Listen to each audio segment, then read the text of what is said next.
बिस्मिल्लाहिर्रहमानिर्रहीम। अस्सलाम वालेकुम स्टूडेंट्स। आज हमारे सामने एक और एग्ज़ाम्पल है और इस एग्ज़ाम्पल में आप देख सकते हैं हमें दो ग्रुप्स दिए हुए हैं। एक ग्रुप है हमारे पास ए और दूसरा ग्रुप है हमारे पास सी।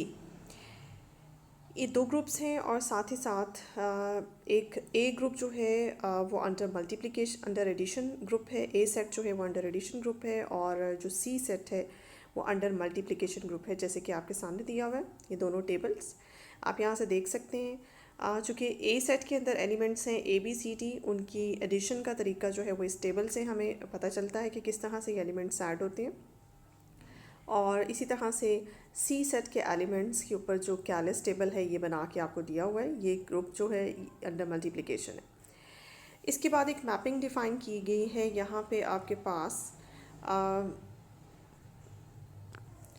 ये जो मैपिंग आपको डिफ़ाइन की गई है, इस मैपिंग में आप देख सकते हैं आपको डोमेन के सारे एलिमेंट्स के ऊपर A B C and D, इन तमाम एलिमेंट्स के ऊपर इस मैपिंग का मैपिंग का बिहेवियर बताया गया है कि जब ए पे अप्लाई होती है तो आंसर इस तरह का आता है, बी पे सी पे एंड डी पे। तो यहाँ से हम देख सकते हैं कि हमारी ये जो मैपिंग है इसको हमने यहाँ पे शो करना है कि ये आइसोमॉर्फिज्म है। आइसोमॉर्फिज्म के लिए आपको दो काम करने हैं। एक तो आपको दिखाना है कि फ़ाई जो है वो बाइजेक्टिव है और दूसरा आपको दिखाना है कि फ़ाई जो है होमोमॉर्फिज्म है।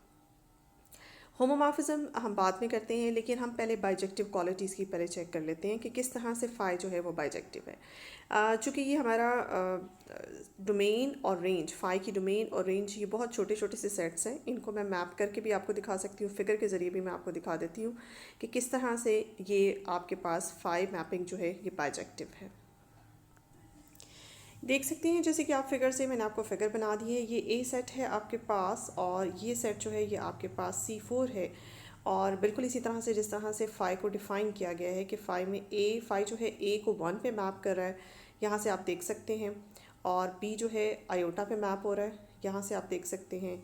सी -1 पे मैप हो रहा है और इसी तरह से डी जो है वो माइनस आयोटा पे मैप हो रहा है। अब इस मैपिंग को अगर आप देखें तो देखिए C4 में मौजूद हर एलिमेंट का बैक इमेज या प्री इमेज जो है वो आपको ए में मिलेगा। दैट्स वाई ये मैपिंग आपकी ऑन टू है। और डोमेन में मौजूद यानी कि ए का हर एलिमेंट जो है वो रेंज के हर डिफरेंट एलिमेंट के ऊपर मैप हो रहा है, यानी कि एक एलिमेंट जो है C4 का हर एक एलिमेंट जो है उसका प्री इमेज यूनिक है। ऐसा नहीं है कि ए और बी दो डिफरेंट एलिमेंट्स डोमेन के किसी एक एलिमेंट पे मैप कर रहे हो, लेकिन यहाँ पे हम देख सकते हैं चूँकि हर एलिमेंट डोमेन का रेंज के हर डिफरेंट एलिमेंट पे मैप हो रहा है, इसलिए हम कहेंगे कि हमारा ये फंक्शन ऑन टू होने के साथ साथ 1 भी है। तो ये फंक्शन अब यहाँ से बहुत ही ऑब्वियस है क्योंकि छोटे से सेट्स हैं डोमेन में भी और रेंज में भी। तो यहाँ से इस तरह से आप फिगर बना के चेक कर सकते हैं।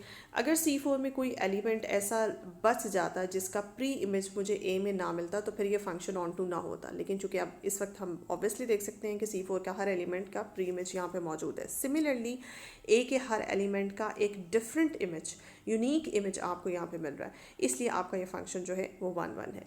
तो बाइजेक्टिव क्वालिटी फ़ाई में है, इसलिए हमारा ये फ़ाई फंक्शन जो है ये बाइजेक्टिव फंक्शन हो गया। इसके बाद जो क्वालिटी हमें चेक करनी है वो हमें ऑन टू की हमें होमोमॉर्फिज्म की क्वालिटी चेक करनी है कि किस तरह से हम चेक कर सकते हैं कि फ़ाई हमारा जो है वो होमोमॉर्फिज्म है। देखिए, जब होमोमॉर्फिज्म क्वालिटी के लिए हमें ये शो करना है, जनरली मैं आपको लिख के दिखा दूँ कि होमोमॉर्फिज्म हम किस तरह से शो करते हैं।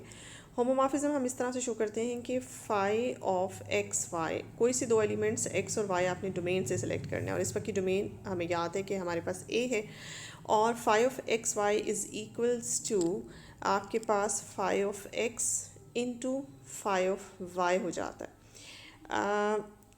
ये जनरली मैं आपको बता रही हूँ कि हमारे पास होमोमॉर्फिज्म का ये तरीका होता है, लेकिन फ़िलहाल हमारे पास डोमेन का जो सेट है वो ए सेट है और उसका जो बाइनरी ऑपरेशन है वो एडिशन है, इसलिए आपके पास यहाँ जो बाइनरी ऑपरेशन आएगा वो एडिशन आएगा। आपने एक्स और वाई कोई से दो एलिमेंट सेलेक्ट करने हैं डोमेन से और उनके ऊपर डोमेन का ऑपरेशन लगाना है और फिर फाई अप्लाई करना है, अपना फंक्शन अप्लाई करना है। तो आंसर में फाई जो है एक्स एलिमेंट पे अलग अप्लाई हो जाएगा और वाई एलिमेंट पे अलग अप्लाई हो जाएगा, और साथ ही साथ इन दोनों के दरमियान जो ऑपरेशन आएगा वो मल्टीप्लिकेशन का आएगा, बिकॉज रेंज में जो हमारा ऑपरेशन बनता है वो मल्टीप्लिकेशन का ऑपरेशन है। तो ये बेसिकली आपने करके दिखाना है। अब ये हर पेयर ऑफ एलिमेंट के ऊपर आपने ये काम करके दिखाना है। Means her pair of element का मतलब है कि डोमेन में आपके पास 4 एलिमेंट्स हैं, तो आपने कौन से 2 एलिमेंट सेलेक्ट करने हैं, आपने हर 2 एलिमेंट यहाँ से सेलेक्ट करने हैं और उनके ऊपर ये बेसिक डेफिनेशन होमोमॉर्फिज्म की सेटिस्फाई करके दिखानी है। तो सबसे पहले हम जो 2 एलिमेंट सेलेक्ट करते हैं ए सेट से, वो हम सेलेक्ट करेंगे ए और बी। ए प्लस बी हम करेंगे इस तरह से, ठीक है।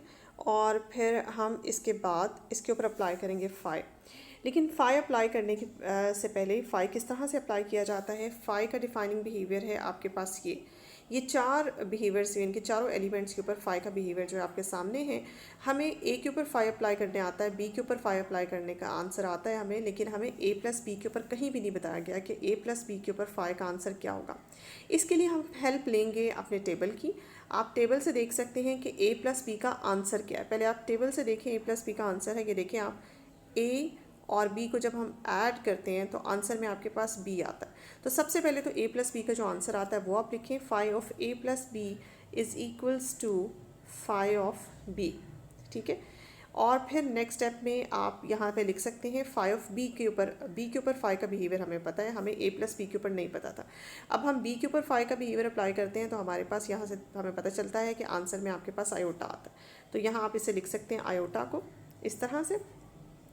अब नेक्स्ट स्टेप में आपके पास क्या है, नेक्स्ट स्टेप में इस आयोटा को आप इस तरह लिख सकते हैं 1 मल्टीप्लाइड बाय आयोटा, ठीक है। और 1 जो है वो हम यहाँ से देखते हैं कि 1 can be written alternatively phi of A, और इसी तरह से मल्टीप्लाई करके आयोटा किसका इमेज है, आयोटा जो है वो बी का इमेज है। इसको हम आयोटा के बजाय हम लिख सकते हैं फाई ऑफ बी इस तरह से। ये देखें phi of A plus B आपका बराबर आ गया phi of A multiplied by phi of B. Domain से हमने 2 एलिमेंट्स लिए, उनके ऊपर डोमेन का ऑपरेशन लगाया, कैलिस टेबल से देखा ए प्लस बी का आंसर क्या होता है, और फिर उस आंसर के ऊपर अपना फाई अप्लाई किया, और अप्लाई करने के बाद जो भी आंसर आया उसको इस तरह से मॉडिफाई किया कि हमारा आंसर जो है उसमें हमें अपना फंक्शन इन दोनों एलिमेंट्स के ऊपर अलग अलग अप्लाई होता हुआ नज़र आए। तो पहला जो पेयर ऑफ एलिमेंट आपने सेलेक्ट किया ए और बी, इन दोनों के ऊपर आपने ये चेक कर लिया कि हमारे फंक्शन जो है फाई होमोमॉर्फिज्म की क्वालिटी रखती है। अब हम नेक्स्ट पेयर ऑफ एलिमेंट यहाँ से सेलेक्ट करते हैं बी सी। ये देखिए जी, नेक्स्ट पेयर ऑफ एलिमेंट है हमारे पास, हम सेलेक्ट करते हैं बी सी। एक एलिमेंट बी है और दूसरा एलिमेंट सी है, और इनके ऊपर हम लगा देंगे अपने डोमेन का ऑपरेशन, यानी कि एडिशन का ऑपरेशन अप्लाई करेंगे। अब फाई अप्लाई कर रहे हैं जी हम बी प्लस सी के ऊपर, लेकिन बी प्लस सी के ऊपर फाई का बिहेवियर मुझे यहाँ से नहीं पता, मुझे पहले बी प्लस सी का आंसर कैलिस टेबल से देखना होगा। बी प्लस सी, ये देखें यहाँ पे आपके पास आता है डी, बी को सी में ऐड किया जाए तो डी आता है, तो ये बराबर हो गया फाई ऑफ डी के। अब डी के ऊपर मुझे फाई का बिहेवियर बताया गया है, फाई का बिहेवियर डी पे है आपके पास माइनस आयोटा।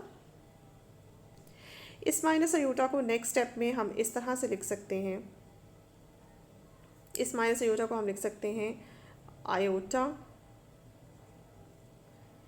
Multiplied by -1। इसमें कोई मजायका नहीं अगर आप इसको इस तरह से लिख लें। फिर उससे अगले स्टेप में अब आई जो है वो किसका इमेज है, यहाँ से हम देख सकते हैं आई जो है वो फाई ऑफ बी का इमेज है। आई की जगह हम लिख सकते हैं phi of B multiplied by -1 की जगह लिख सकते हैं हम फाई ऑफ सी। तो ये देखें आपके पास phi of B plus C is equals to phi of B multiplied by phi of C. ये देखिए आपका होमोमॉर्फिज्म की क्वालिटी जो है वो इसके ऊपर अप्लाई हो गई है। अब यहाँ पे बताने का मकसद ये है, मैंने आपको 2 पेयर ऑफ एलिमेंट्स यहाँ से सेलेक्ट करके दिए डोमेन से, और उनके ऊपर होमोमॉर्फिज्म क्वालिटी मैंने चेक करके दिखाई आपको।